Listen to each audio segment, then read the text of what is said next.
Hello, hello, my geometric friends, it's me, the guy with too many names, and hey, I'm sure most of you have noticed, it's October. So, in honor of Spooky Month, I'm here to talk about Monster High. Oh my god, you're gonna talk about the awesome series and the great animated movies and the pretty dolls? Haha, no! I'm here to talk about the live-action Monster High, specifically the second movie that came out on Paramount Plus just recently. I had a chance to watch it with friends, and wow, was it an experience. I have a lot of opinions about it, and before anyone asks, yes, I have seen the first one, and it was alright. But the sequel is, in my opinion, so much worse, to the point I felt I had to talk about it. So, here we go. At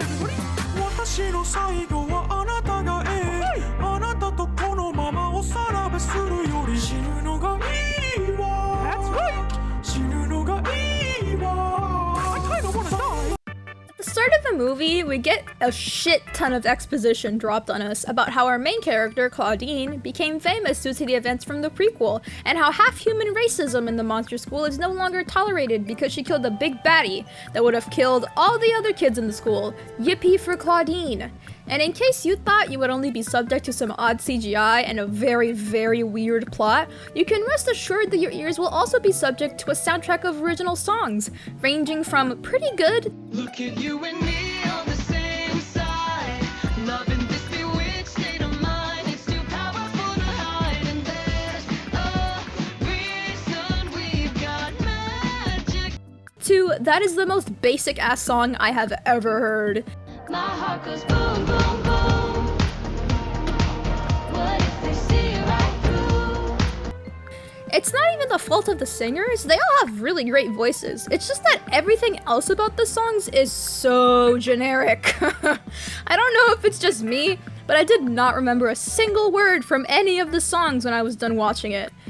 But I promise I won't torture you to hear all of the songs. You're just gonna have to watch the movie yourself if you wanna, listen to all that. So, the next school year begins, and we get introduced to a new character, Toralei. And now she's British. Draculaura, the witch, with fangs. Fantastic, it's Tuesday in it. It's clearly set up that she's going to be the main character's rival for most of the movie, so we have that to look forward to. Oh, and also, great news! This is where the line of very weird decisions starts. While Claudine and our other protagonists, Frankie and Draculaura, are welcoming new students, Claudine gets approached by a half-human, half-ghost student who saw her on Eek Talk. Who's excited to talk to her about a pride group she's formed for other monsters who are half-human. I made these. They're human monster pride buttons. We formed a pride club. Would you sign one? Sure. Here. Oh, wow. I have some questions. I guess Claudine's situation I can kind of understand because, a human dad and a werewolf mom, that makes sense. But, hello? The ghost? How does that work? Also, that pen of Claudine is super creepy. Get it away from me right fucking now.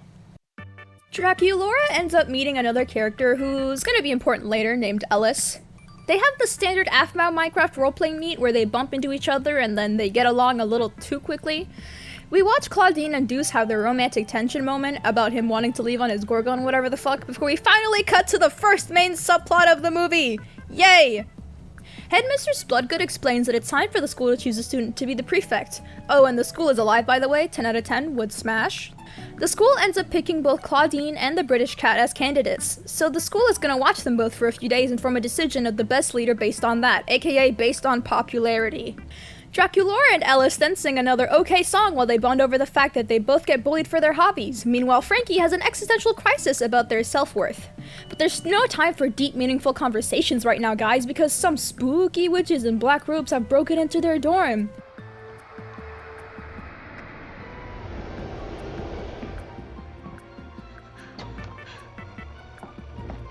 What?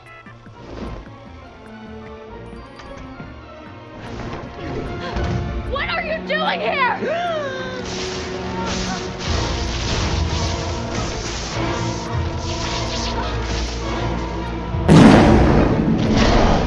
This causes Frankie to mega freak and break all the school's electricity, which makes you wonder if the school is alive, like, what did that do to the school? Like, did it hurt the school? Like, what just happened? I don't know, just a thought. They go confront the headmistress about the witches, but pause on that because it's time for a Gotcha Life singing battle about witch propaganda.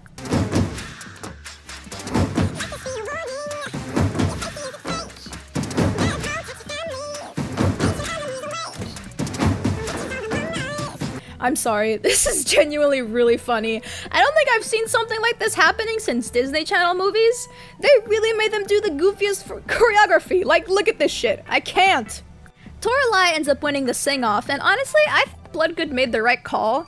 That is a genuine concern to everyone at the school, and her main priority is making sure all the students are safe. Draculaura, meanwhile, whines about the temporary ban to make sure no one gets murdered, and then we find out Ellis is actually human, who looks even more fuckboy than before.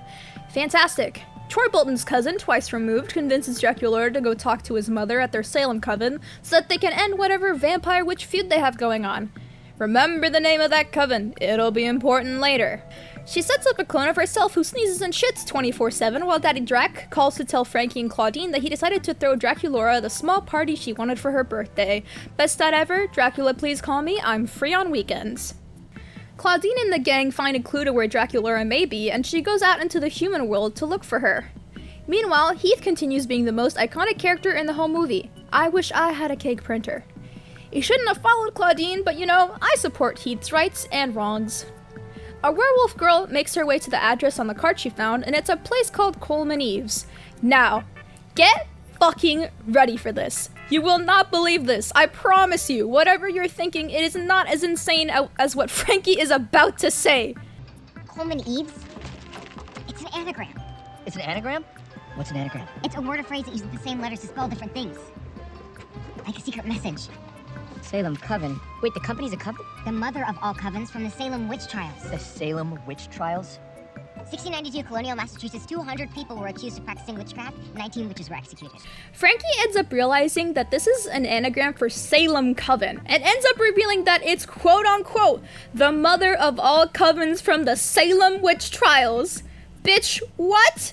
I cannot explain to you the feelings that hit me when Frankie spoke those words and then they came out in blue Comic Sans captions right back at my face.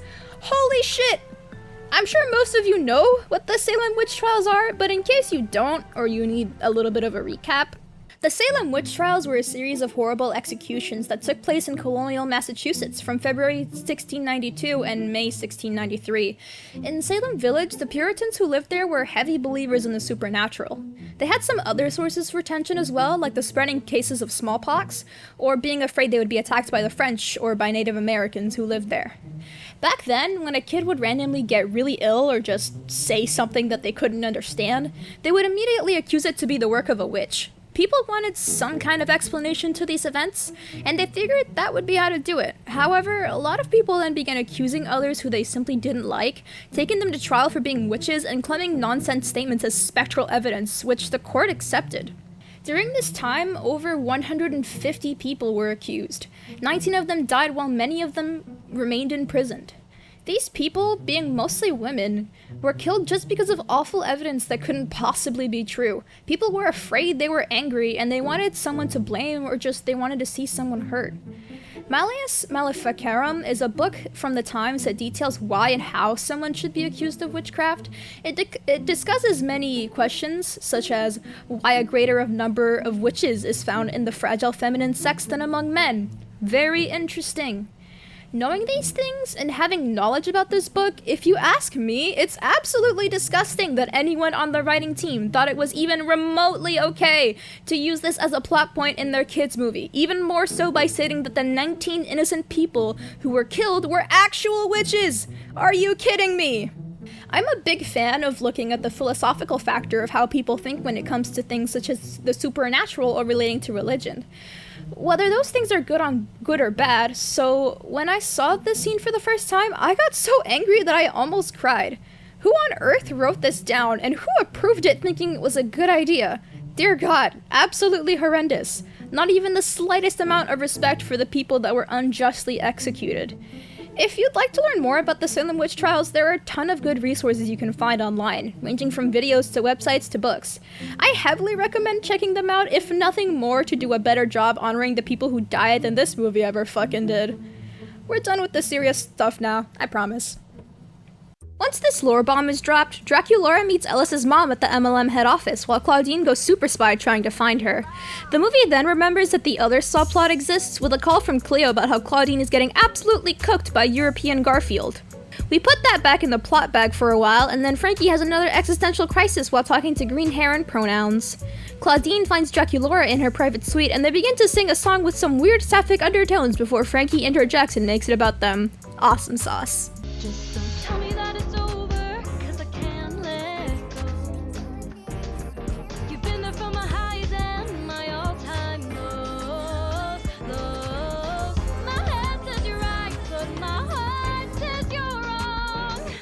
Don't ask me how I know this, I just know this is not how our story goes. This is not how our story goes. Taking the subplot back out of the bag, Claudine makes her prefect speech where she gets cooked once more for not being racist or judgmental.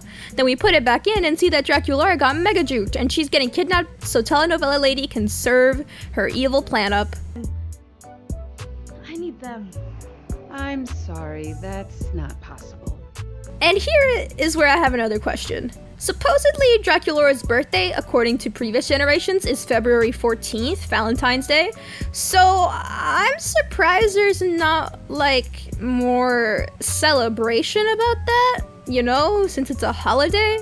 Did they, like, change Draculaura's birthday just for this? Because honestly, the continuity doesn't really line up, but whatever. Also, can we please stop bringing up the Salem witch trials? I said we were done with the serious stuff. Well, blah blah blah blah, Draculaura is growing up so she gets to cast the funny curse that started the Vampire Witch War, which when cast will kill all vampires. Ooh. But let's put that aside because guys, please, I need you to look at this scene with Deuce. It's so fucking funny.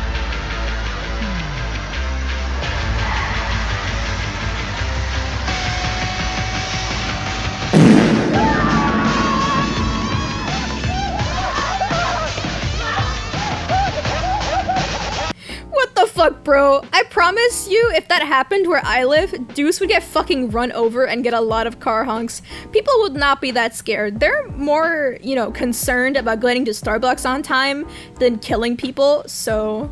We get to watch Heath being the iconic man he is, while the blonde actress has some interesting dubbing. Okay, the smart move is to come quietly, but you two don't look that smart. Guilty. Daddy Drac also comes back while telenovela lady brags about winning, as all terrible villains do. Coffin bones. Draculaura, I'm here at your school. Where are you? Samana. Hi, Dracula. Where is my daughter? Oh, she's fine. Once Claudine and Frankie make it to Draculaura's cage, it's already, like, the time when she's, you know, it's her birthday, it's 12 o'clock already, so I don't know how the movie just passed that off. Like, it's literally the rule that they already established, but plot armor, I suppose. Though now, we get to see my favorite fucking character of the whole movie. Claudine uses her strength to bend the bars and reach Draculaura, and it's really difficult because the cage is made out of something called wraith silver, which is very dangerous to monsters. Using all her strength, she ends up in this limbo space as she goes unconscious. And then we meet the Reaper. Oh my goodness. The money that I would pay, guys. Oh my fucking god. I am the Reaper. I've come for you. Please. I'm not ready. Claudine! Frankie! Claudine, wake up!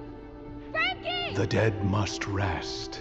Surrender, Claudine Wolf. I was literally not at all interested in this movie until this man showed up. Dear God, what a hubba hubba hunk. Draculaura kicks some ass that makes Toralei stop being judgmental too. She and Claudine share another weirdly sapphic hug and conversation when Daddy Drac shows up. I love a man that cares about his daughter. Please hit me up. Thankfully, Draculaura and Ellis don't end up liking each other and dating by the end of the movie, which was a shock to me because I totally thought that was gonna happen. Of course, because it's this kind of kids movie, Claudine ends up winning as prefect. Deuce decides to go on his Gorgon soul-searching journey, or whatever that was, and that's the end of the movie. Thank God. You know, overall, the visuals were okay. The outfits were pretty good, at least most of them were. The music, it at least wasn't bad, but at the same time, there were no memorable songs. The plot, though, Jesus Christ. There were so many holes in the plot and so many weird decisions made. Ugh. There was actually a lot of other details I wanted to bring up too, like, why do they have tombstone phones? Like, I understand it's for the aesthetic, but also, do they all film in tombstone aspect ratios? Or do they film in rectangular aspect ratios and then the video's cropped down? Because that's very annoying. Also, why is Laguna around so much anyway? It's not like she does anything with the main cast aside from make jokes about how she loves to eat. Hi! Laguna! Where have you been? I was playing Seafoam with the serpents in your moat. I might have eaten one or two. Keep watch. Right. And if someone comes, eat them. Yes. What? No. Just whistle or knock at the door. And then take a little nibble. No. Nibbling. I don't know, it's just weird. But, you know, I hope you can understand where I'm coming from when I say that this movie is absolutely terrible. It's not that I expected anything worse, it's just that, you know, at some point, you think it's gonna stop being as disappointing as you imagine it in your head, and then it's even worse than you could have ever possibly guessed. But that's it from me. Thank you for hearing me out. Please do not go waste your time on this movie. I promise it's not worth it. Unless you really, really, really like this generation. Anyway, Merry Spooky Month to everybody. Goodbye!